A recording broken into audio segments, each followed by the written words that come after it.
first meeting with Eddie Graham then. Intimidating fella, I believe very fastidious. He brought around the office and stuff when he was really he had his cup of coffee, walk around. His shirt was open. He had a button shirt. He was not he wasn't a coat and tie guy. He was in Florida at that Tampa North Albany office. It was hot all the time in there in the wrestling places.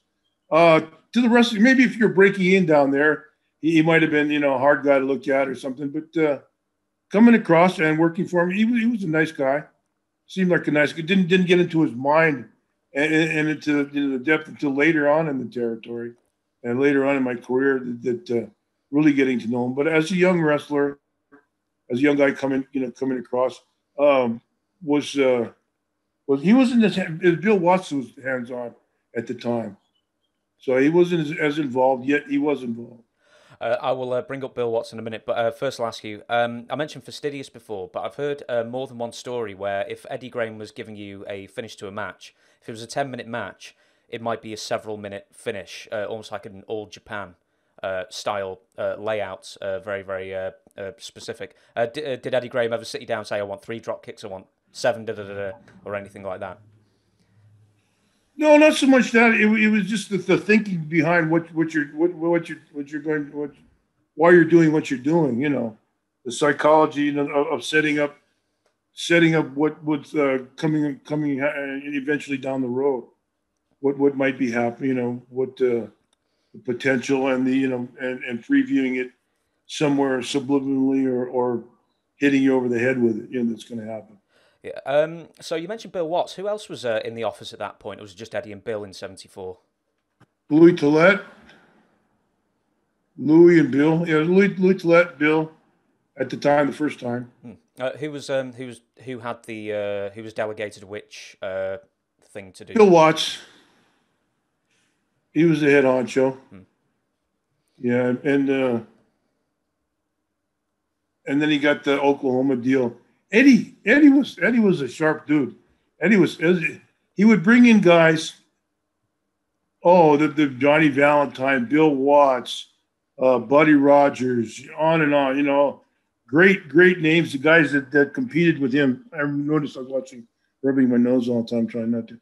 Great guys that were great guys that were here, his peers in his wrestling day, and may have been thought to have that type of mental aptitude, mental depth that he had, and he'd bring them in and he'd just give them enough rope to hang themselves. And when something would go wrong, and he'd step in and clean all the mess up. That's so he was hands off until he needed to be hands on. Yeah. What made Florida a unique territory and a popular territory?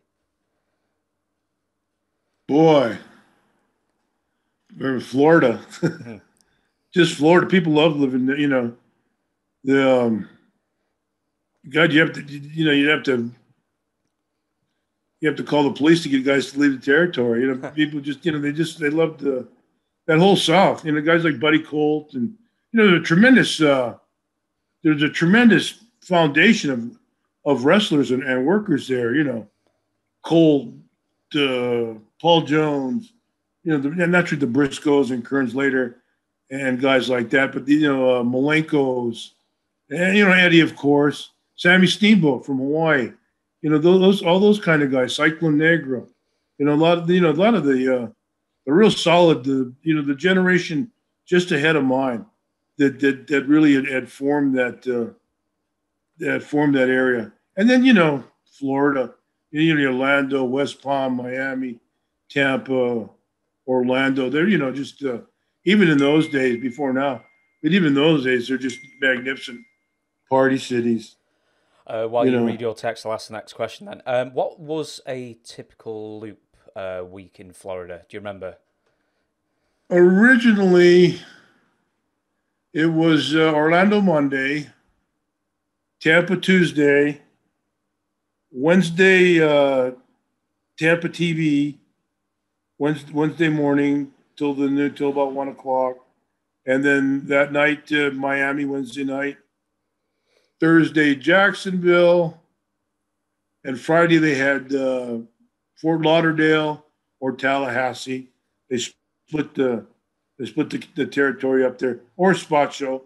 And then Saturday would be usually a nice a big town close like Lakeland or St. Petersburg. It was it was blowing off. There's a championship, or Sarasota. There's several nice cities, And then Sunday, my God, I don't remember what Sunday was. It wasn't off, that's for sure. Maybe it was off. Who knows? Who knows? But yeah, that was originally when I went in. Then it changed later. Speaking, because you had 3 major runs, so 74, 77, and then 79, 80, and then you spent like a month in 81 as well. But somebody actually asked me to ask you this.